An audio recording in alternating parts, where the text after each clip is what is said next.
નમસ્કાર, આપ જોઈ રહ્યા છો નેશન પ્લસ ન્યૂઝ. હું છું આપની સાથે હિરલ પંડ્યા. પાટણ જિલ્લાના રાધનપુર તાલુકામાં આ વર્ષે ખેડૂતો પર કુદરતી અને માનવ સર્જિત એમ બેવડો કહેર તૂટી પડ્યો છે. એક તરફ ભારે વરસાદથી કલ્યાણપુરા, સાંતુન અને ભિલોટ જેવા ગામોમાં ઉભા પાક પાણીમાં ગરકાવ થઈ ગયા છે, તો બીજી તરફ મોટી પીપળી ગામના નર્મદા કેનાલમાંથી છોડાયેલા પાણીના કારણે મોટું નુકસાન થયાનો ખેડૂતોએ દાવો કર્યો છે. રાધનપુર તાલુકામાં સતત વરસેલા અતિભારે વરસાદે ખેડૂતોની તમામ આશાઓ પર પાણી ફેરવી દીધું છે. મગ, તલ, કપાસ, અડદ, તુવેર અને બાજરી સહિતના પાકો પાણીમાં ગરકાવ થઈ જતા ખેતરો બેટમાં ફેરવાઈ ગયા છે. વીઘા દીઠ હજારો રૂપિયાનું વાવેતર અને બિયારણનું નુકસાન થતા ખેતી પર નિર્ભર પરિવારો સામે ભારે આર્થિક સંકટ ઊભું થયું છે. આ કુદરતી આફત વચ્ચે મોટી પીપળી ગામના ખેડૂતોનો વધુ એક ગંભીર આક્ષેપ સામે આવ્યો છે.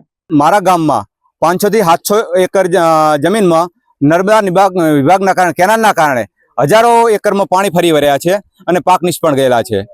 અડદ, તુવેર, બાજરી આ બધું વાવેતર થયેલું હતું. એમાં ટોટલ 100% અમારા ગામમાં કેનાલના પાણીના આવવાના કારણે અમારે નિષ્ફળ ગયેલા છે. તો સરકાર સરને અમારી વિનંતી છે કે અમને યોગ્ય વળતર આપે. આ પાણી કેનાલ દ્વારા છોડવામાં આવેલું અને અમારા મોટી પીપળી ગામમાં દરેક ખેતરમાં 500-700 એકરમાં ફરી વળ્યું છે. ના, વરસાદી પાણી કેનાલ દ્વારા બધું આવેલું પાણી.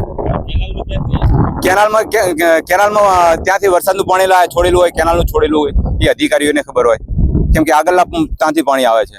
આ વરસાદી પાણી કેનાલમાં બધું છોડી દીધું અને ખૂબ નુકસાન થયું છે અમારે.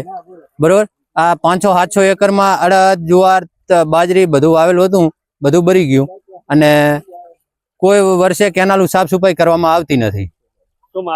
માંગણી વર્ષો વર્ષ કેનાલ સાફ સફાઈ થાય, રિપેરિંગ થાય, જે કેનાલ ક્લિયર રહે સાહેબ, તો નહીં તૂટે અને આ નુકસાનીનું યોગ્ય વળતર સરકાર આપે એવી અમારી અપીલ. અત્રે ઉલ્લેખનીય છે કે નર્મદા વિભાગની કેનાલમાંથી પાણી છોડવામાં આવતા 500 થી 700 એકર જેટલા ખેતરોમાં પાણી ફરી વળ્યું હોવાના ખેડૂતોએ આક્ષેપો લગાવ્યા છે. રોષે ભરાયેલા ખેડૂતો હવે તંત્ર અને સરકાર પાસે તાત્કાલિક ધોરણે નુકસાનીનો સર્વે કરાવી પાક વીમો અને આર્થિક સહાય ચૂકવવાની માંગ કરી રહ્યા છે. સાથે જ કેનાલના પાણીથી થયેલા નુકસાનની પણ નિષ્પક્ષ તપાસ કરવાની માંગ ઉઠી છે. ત્યારે તંત્ર ક્યારે જાગે છે અને ખેડૂતોની વહારે આવે છે કે કેમ, તે હવે જોવાનું રહ્યું. Bureau report, nation plus news, Patan. સમાચારોના સતત અપડેટ મેળવવા માટે અમારી નેશન પ્લસ ન્યૂઝની યુટ્યુબ ચેનલને સબસ્ક્રાઇબ કરો, બેલ આઇકન દબાવો અને જોડાયેલા રહો ફેસબુક, ઇન્સ્ટાગ્રામ અને ટ્વિટર પર.